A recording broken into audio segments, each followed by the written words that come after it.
à travers texte. Qui est Emma Bovary?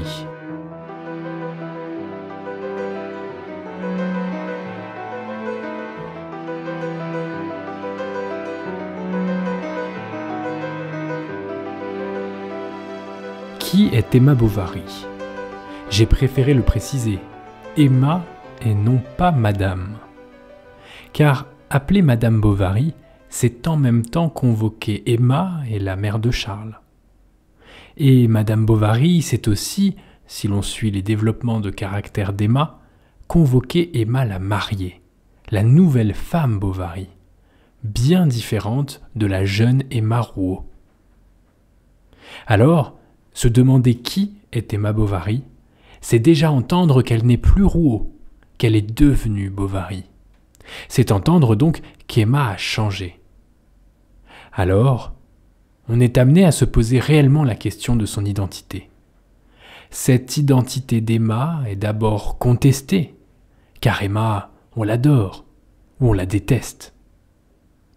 Mais, quoi qu'il en soit, si le roman de Flaubert a autant déchaîné les foules, c'est en partie grâce à elle. Certains perçoivent Emma Bovary comme l'héroïne ultime. D'autres la considèrent comme celle qui s'est toujours vue trop belle.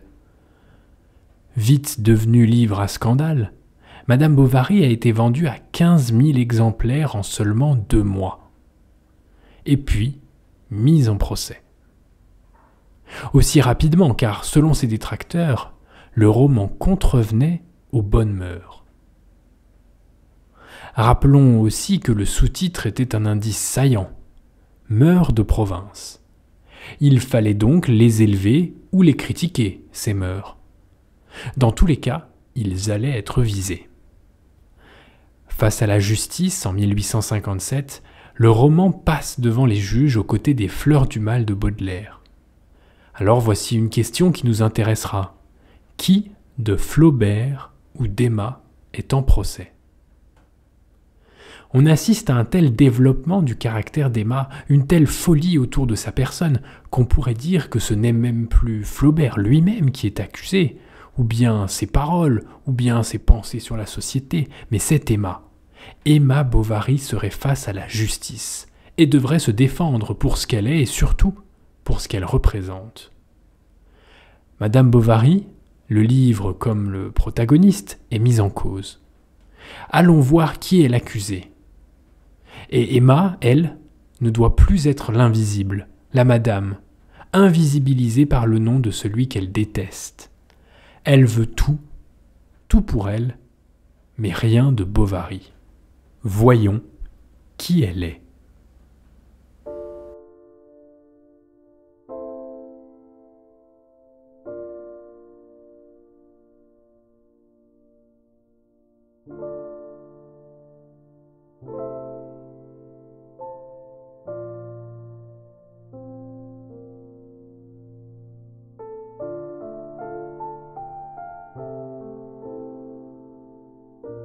Ah, qu'il me tarde d'être débarrassé de la Bovary. Que j'ai hâte donc d'avoir fini tout cela pour me lancer à corps perdu dans un sujet vaste et propre.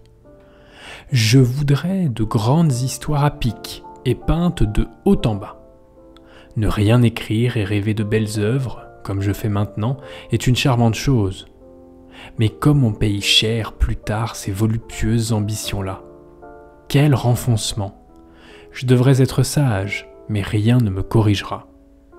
La Bovary, qui aura été pour moi un exercice excellent, me sera peut-être funeste ensuite comme réaction, car j'en aurai pris, ceci est faible et imbécile, un dégoût extrême des sujets à milieu commun.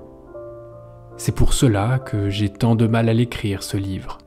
Il me faut de grands efforts pour m'imaginer mes personnages et puis pour les faire parler, car ils me répugnent profondément. Mais quand j'écris quelque chose de mes entrailles, ça va vite. Cependant, voilà le péril. Lorsqu'on écrit quelque chose de soi, la phrase peut être bonne par jet, et les esprits lyriques arrivent à l'effet facilement et en suivant leur pente naturelle. Mais l'ensemble manque, les répétitions abondent, les redites, les lieux communs, les locutions banales. Quand on écrit au contraire une chose imagée, comme tout doit alors découler de la conception, et que la moindre virgule dépend du plan général, l'attention se bifurque. Il faut à la fois ne pas perdre l'horizon de vue et regarder à ses pieds. Le détail est atroce, surtout lorsqu'on aime le détail comme moi. Les perles composent le collier, mais c'est le fil qui fait le collier. Or, enfiler les perles sans en perdre une seule, et toujours tenir son fil de l'autre main, voilà la malice.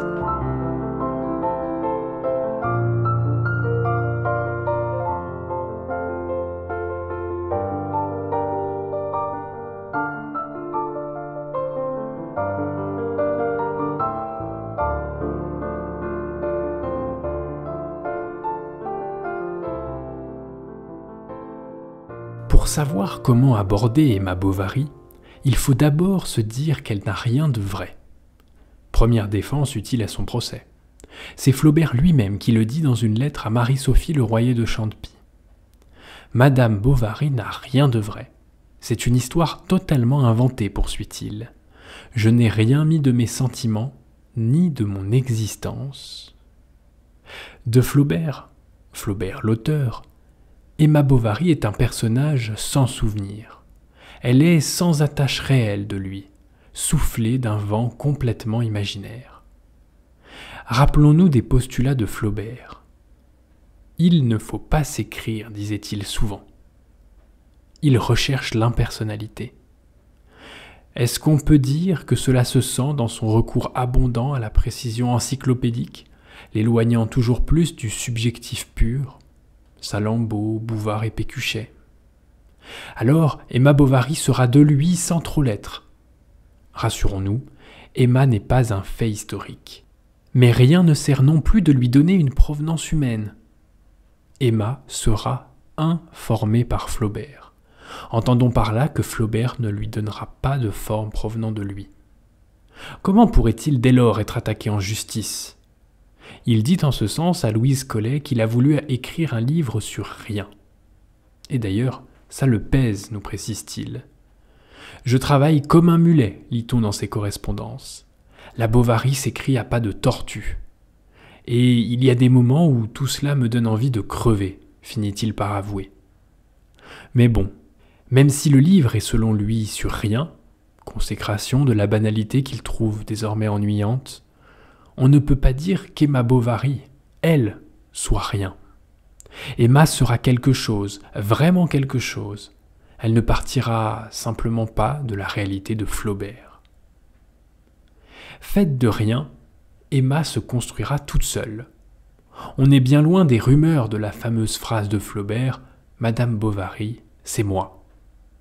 Les failles de l'oralité ont été trop béantes pour qu'Amélie Bosquet, celle qu'il a vraisemblablement entendue en dernier, puisse être certaine de sa provenance.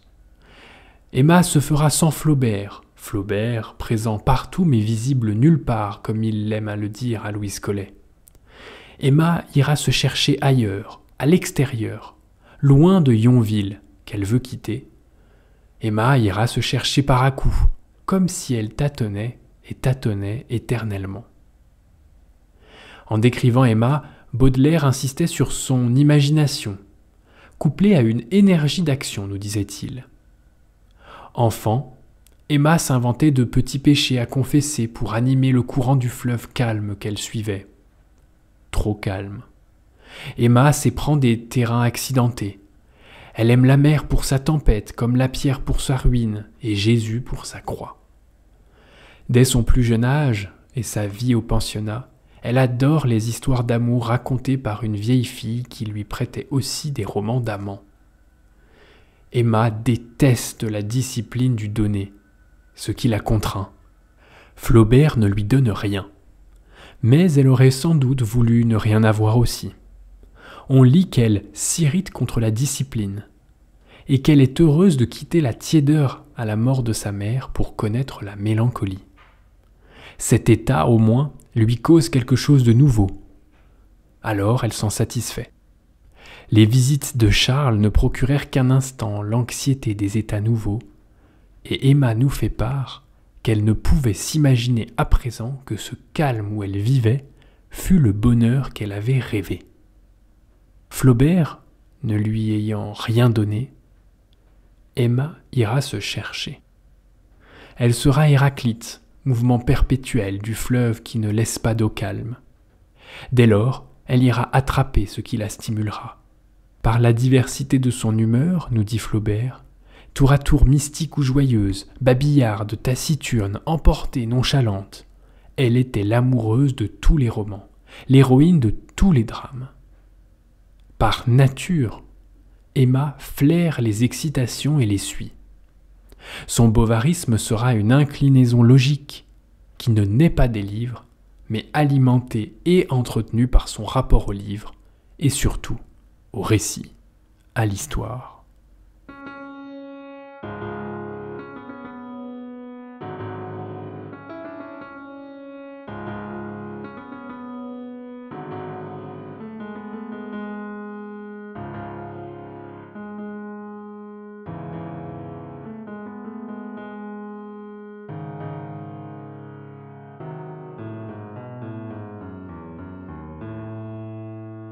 Emma ne dormait pas. Elle faisait semblant d'être endormie. Et, tandis qu'il s'assoupissait à ses côtés, elle se réveillait en d'autres rêves. Au galop de 4 chevaux, elle était emportée depuis 8 jours vers un pays nouveau, d'où ils ne reviendraient plus. Ils allaient, les bras enlacés, sans parler. Souvent, du haut d'une montagne, ils apercevaient tout à coup quelques cités splendides avec des dômes, des ponts, des navires, des forêts de citronniers, des cathédrales de marbre blanc, dont les clochers aigus portaient des nids de cigognes. On marchait au pas, à cause des grandes dalles, et il y avait par terre des bouquets de fleurs que vous offraient des femmes habillées en corsets rouges. On entendait sonner des cloches, hennir les mulets, avec le murmure des guitares et le bruit des fontaines, dont la vapeur s'envolant rafraîchissait des tas de fruits, disposés en pyramide au pied des statues pâles qui souriaient sous les jets d'eau. Et puis ils arrivaient, un soir, dans un village de pêcheurs, où des filets bruns séchaient au vent le long de la falaise et des cabanes. C'est là qu'ils s'arrêteraient pour vivre. Ils habiteraient une maison basse, à toit plat, ombragée d'un palmier, au fond d'un golfe, au bord de la mer. Ils se promèneraient en gondole, ils se balanceraient en hamac, et leur existence serait facile et large comme leurs vêtements de soie, toute chaude et étoilée comme les nuits douces qu'ils contempleraient. Cependant, sur l'immensité de cet avenir qu'elle se faisait apparaître, rien de particulier ne surgissait. Les jours, tous magnifiques, se ressemblaient comme des flots, et cela se balançait à l'horizon, infini, harmonieux, bleuâtre et couvert de soleil. Mais l'enfant se mettait à tousser dans son berceau, ou bien Bovary ronflait plus fort. Et Emma ne s'endormait que le matin, quand l'eau blanchissait les carreaux, et que déjà le petit Justin, sur la place, ouvrait les auvents de la pharmacie.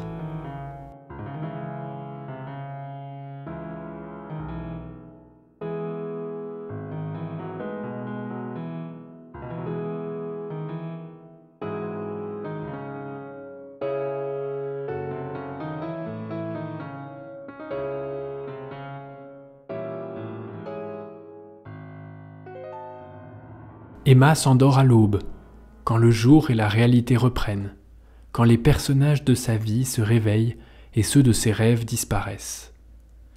Emma est une femme du rêve qui fantasme sa réalité. Le décalage n'est que d'un nom entre Emma Rouault et Emma Bovary, mais il est de bien plus entre la jeune fille qui aspirait au grand amour transcendant et la femme mariée qui désespère de son mari bien trop réel. Flaubert introduit le roman dans le roman, ou plutôt l'effet du roman dans le roman. Car ce sont bien les histoires romantiques dont se nourrit Emma qui désagrègent sa réalité. Elle dévorait déjà les histoires à l'eau de rose qui lui faisaient espérer un avenir imaginé mais qu'elle voyait vrai. Une fois mariée, elle se plonge dans d'autres livres pour ne plus revenir à son quotidien désenchanté. Emma est addicte. Elle passe du plaisir des histoires au besoin d'histoire. Elle brouille les frontières entre le réel et le récit, ou plutôt, elle importe le récit dans le réel, ce qui la soumet en vrai à la puissance de la désillusion. Emma est une femme qui ne vit que droguée. En somme, elle vit une vie de procuration. En superposant réel et récit, elle vit à travers. Eugène Sue lui procure ses décors mondains, Victor Hugo lui offre une vie de château, et Sand la rapproche du Paris qu'elle admire. À vivre à travers, on finit par vivre à côté. Elle ne le découvrira même pas. Elle s'abonna à la Corbeille, journal des femmes, et au Sylphe des salons, nous dit Flaubert. Elle dévorait sans en rien passer tous les comptes rendus des premières représentations, de courses et de soirées, s'intéressait au début des chanteuses, à l'ouverture d'un magasin. Elle savait les modes nouvelles, l'adresse des bons tailleurs, les jours de bois ou d'opéra. Ces illusions lui offrent une constitution qu'elle n'a jamais eue. Flaubert est coupable de l'avoir faite de rien. Il l'a ainsi emmenée à sa perte. Le roman la décapite. Il la fait partir une fois ici et une fois là. Il la fait devenir une fois ceci et une fois cela. La douceur de ce qu'elle lit n'est pas un apaisement ou le vrai reflet d'un miroir. C'est une image importée qu'elle érige en statue. Elle avait lu Paul et Virginie et avait tant apprécié l'amitié sincère d'un petit frère qui court pieds nus sur le sable et qui vous apporte un nid d'oiseau. Comment ne pas penser que sa vie doit ressembler à ce rêve idyllique, et Charles, à cet ami tant voulu. La première partie de Madame Bovary est alors une identification d'Emma. C'est un chemin de compréhension pour le lecteur qui voit rapidement comment Emma Rouault a tué Emma Bovary. Car le constat est là. Elle s'empoisonne, mais était déjà si fortement intoxiquée par les romans dont elle ne pouvait plus se passer. Déçue par la réalité qui s'agence autrement que dans son récit, elle s'enfonce de plus en plus dans ce récit. La vie réelle disparaît. Emma meurt en fait à petit feu. Car Emma voulait à tout prix échapper à la dégradation de l'amour. Elle voulait échapper à la mer retour à la surface. Elle est en apnée, inondée par ses récits, inondée par ses dettes, le coût de sa vie rêvée. Le rappel constant de l'usurier n'est pas un hasard. Il signale sa noyade. Alors, quand est-ce qu'Emma a mis la tête sous l'eau? La réponse est simple, au bal. Le bal sera le moment rupture. Emma est invitée par le marquis d'Andervilliers qui lui fait entrevoir ce monde si précis dont elle rêve. Une fois la fête finie, elle sombre. Elle demande même de déménager alors que son mari commençait à se faire une clientèle. Le bal est le point culminant de sa rêverie. C'est une scène fondatrice dans le début de la fin pour Emma. Elle qui a rêvé de cela touche du doigt et aussitôt tombe. Le rêve se brise. Il n'était qu'une porcelaine fragile. Le choc avec la réalité ne peut qu'agrandir les fissures présentes au départ jusqu'au désagrégement. On dit souvent qu'on cherche toujours à revivre ses souvenirs. Emma cherche à revivre ce bal, mais qui est le souvenir d'un moment qu'elle s'est totalement construit. Elle ne cherche même pas à revivre ses souvenirs, mais à revivre le souvenir de son récit. Ce sont ses illusions qui l'ont érigée en moment charnière. Elle doit alors se contenter de revivre un moment factice, tiré de rien, ou d'à peine, mais pourtant bien réel prélude à sa chute.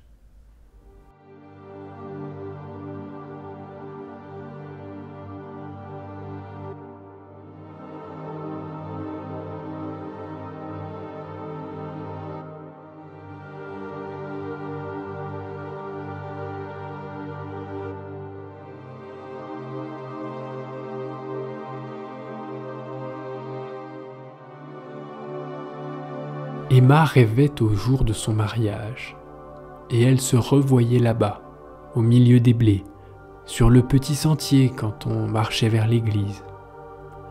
Pourquoi donc n'avait-elle pas, comme celle-là, résisté, supplié? Elle était joyeuse, au contraire, sans s'apercevoir de l'abîme où elle se précipitait. Ah, si, dans la fraîcheur de sa beauté, avant les souillures du mariage et la désillusion de l'adultère, elle avait pu placer sa vie sur quelque grand cœur solide, alors la vertu, la tendresse, les voluptés et le devoir se confondant, jamais elle serait descendue d'une félicité si haute. Mais ce bonheur-là, sans doute, était un mensonge imaginé pour le désespoir de tout désir. Elle connaissait à présent la petitesse des passions que l'art exagérait. S'efforçant donc d'en détourner sa pensée, Emma voulait ne plus voir dans cette reproduction de ses douleurs qu'une fantaisie plastique, bonne à amuser les yeux. Et même elle souriait intérieurement d'une pitié dédaigneuse quand, au fond du théâtre, sous la portière de velours, un homme apparut en manteau noir.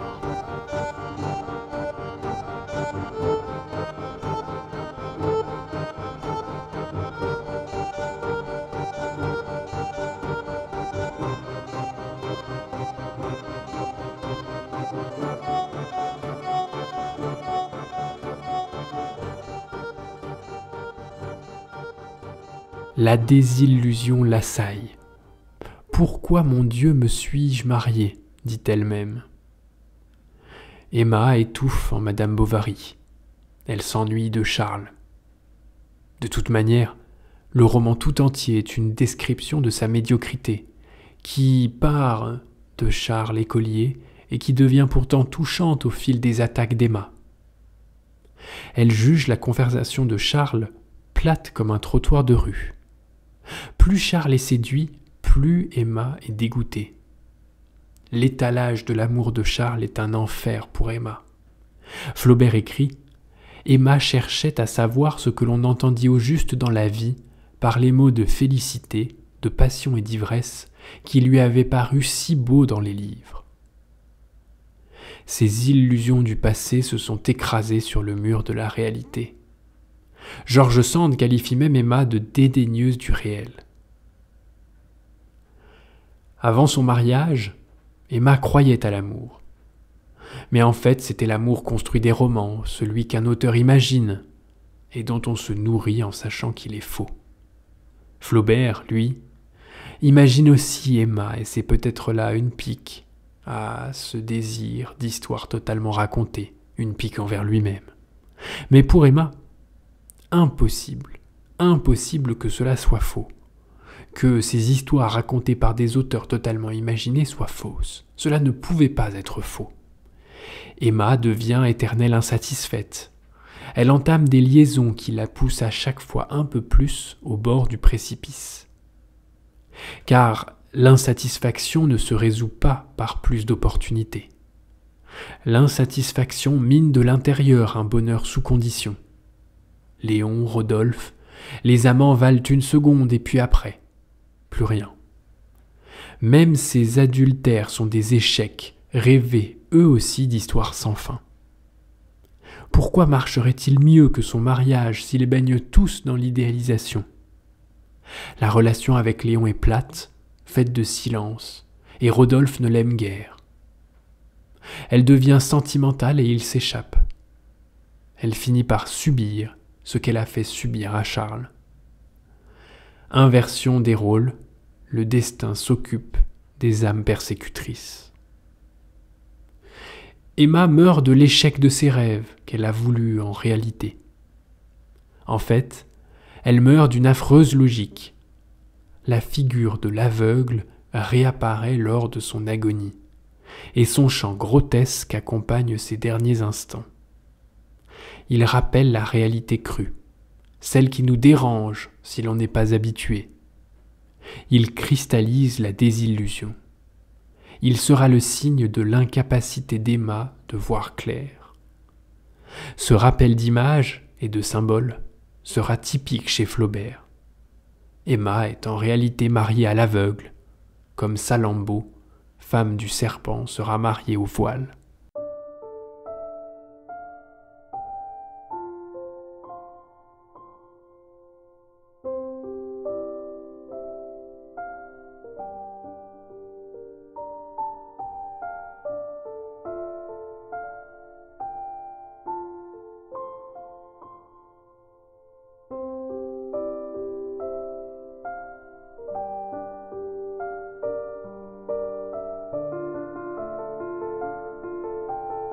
L'autre continuait à parler culture, bestiaux, engrais, bouchant avec des phrases banales tous les interstices où pouvait se glisser une allusion.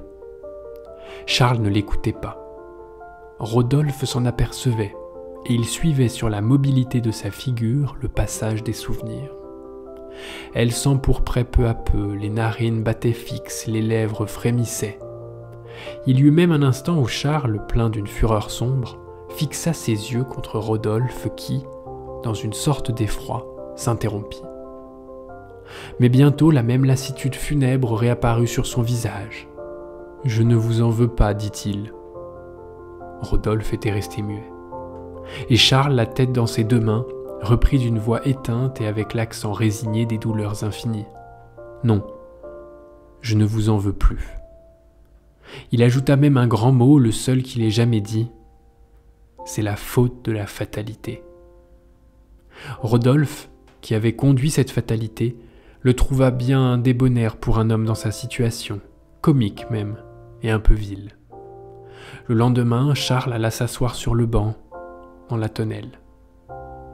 Des jours passaient par le treillis. Les feuilles de vigne dessinaient leurs ombres sur le sable, le jasmin embaumait, le ciel était bleu. Des cantharides bourdonnaient autour des lys en fleurs, et Charles suffoquait comme un adolescent sous les vagues effluves amoureux qui gonflaient son cœur chagrin. À cette heure, la petite Berthe, qui ne l'avait pas vu de toute l'après-midi, vint le chercher pour dîner. Il avait la tête renversée contre le mur, les yeux clos, la bouche ouverte, et tenait dans ses mains une longue mèche de cheveux noirs. « Papa, viens donc, dit-elle. » Et, croyant qu'il voulait jouer, elle le poussa doucement. Il tomba par terre. Il était mort.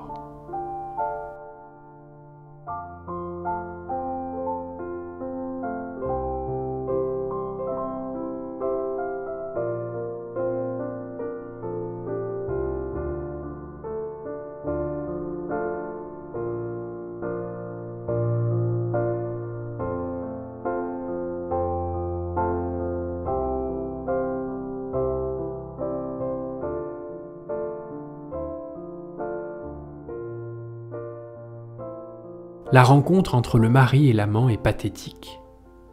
Charles ne lui en veut pas, il concède tout. « Je ne vous en veux pas, dit-il, et je ne vous en veux plus. » Alors on comprend quand même qu'il lui en a voulu un temps, à Rodolphe au moins. Pour Charles, qui a subi toute sa vie, de son portrait ridicule en tant que petit écolier, jusqu'à admettre sa défaite auprès de l'amant, Charles connaît une autre défaite. Ce thème de la fatalité n'est pas nouveau dans le roman.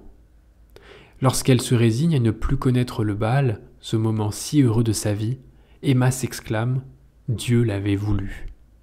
Selon elle, d'autres puissances l'avaient poussée hors de son rêve. Le bal était fini, elle ne le reverrait jamais. Mais elle compterait à le reproduire encore et encore. D'ailleurs, elle décide d'arrêter de jouer de la musique par la même occasion, car, finalement, si elle ne côtoie plus d'hommes et de femmes de la mondanité, pour qui jouer sa mélodie? Avec ce thème de la fatalité qui survient au même titre pour deux personnages si différents, opposés, qui se détestent presque, en tout cas pour l'un, Charles et Emma, comment comprendre l'espace de liberté? Comment comprendre la marge qu'ils possèdent l'un et l'autre pour influer sur le cours de leur vie? Charles meurt d'une manière si tragique qu'elle en devient presque comique. On remet presque en question la pitié qu'on a pu ressentir pour celui qui était moqué. Il est mort du cycle dont il était prisonnier. Et d'ailleurs, Flaubert le dit bien, c'est le seul grand mot qu'il ait jamais dit. Cette fatalité lui restera. Emma, quant à elle, se suicide, ce qui nous laisse envisager un destin peut-être différent. Morte fatalement de l'impossibilité de ses rêves, morte logiquement, mais morte de sa propre main après avoir vécu, comme elle l'entendait, sa propre vie. Emma a toujours voulu quitter le chemin de la fatalité, et elle a agi pour ça. Emma estime facilement qu'en tant que Madame Bovary, femme de Charles, elle n'était pas libre. Elle était bridée, elle devait rendre des comptes à son mariage, à la société, à l'usurier. Elle ne possédait plus une envergure de mouvement telle qu'elle avait pu connaître avant, et surtout dans ses lectures. Dans son imagination, libre, c'est certain qu'elle l'était. Mais Emma, juste Emma, dans sa vraie vie en tant qu'Emma, était-elle vraiment libre ? À courir après des relations sans lendemain, à prendre de plus en plus de risques à voir la vérité se révéler. Trop gourmande, elle ne se cache presque plus. Ses leçons de piano, ailleurs, sont presque découvertes. Emma a toujours eu un problème avec le donner. Ce qu'elle a perçu de la vie, de la nature, de tout, de Charles, de son mariage, de ses relations. Emma ne pouvait l'accepter. Charles, lui, est aveugle aux aventures de sa femme. Mais finalement, l'aveugle n'est-il pas celui qui voit tout ? Entendons voir comme savoir. C'est bien l'aveugle qui suit Emma tout au long de sa vie, jusque devant son lit de mort. L'aveugle a vu. Il sait. Un petit peu comme le lecteur qui, lui aussi, a tout vu. Pourrait-on penser que Charles aussi a vu ? Emma s'est échouée sur les rives de sa liberté, Charles sur les rives de sa fatalité. L'un et l'autre n'ont pas su vivre ce que la vie leur offrait. La fatalité de leur nature qui les faisait toujours se rejoindre et s'aimer, lit-on dans l'éducation sentimentale de Flaubert.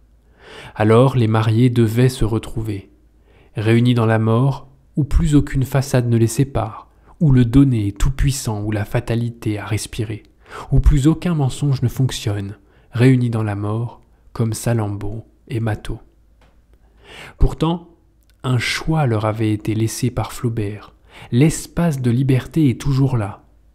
Comme Frédéric, qui doit choisir dans l'éducation sentimentale entre l'amour facile avec Rosanette et l'amour inaccessible avec Madame Arnoux, Emma et Charles pouvaient choisir.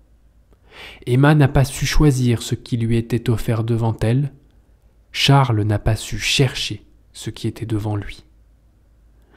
Tous deux étaient, comme le personnage de Kafka, devant les portes de la loi.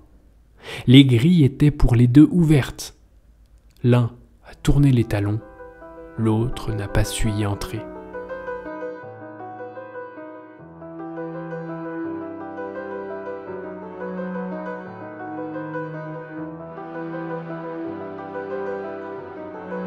C'était À travers texte par Thomas Dutrier. La prochaine fois, la peur de vieillir avec Philippe Roth.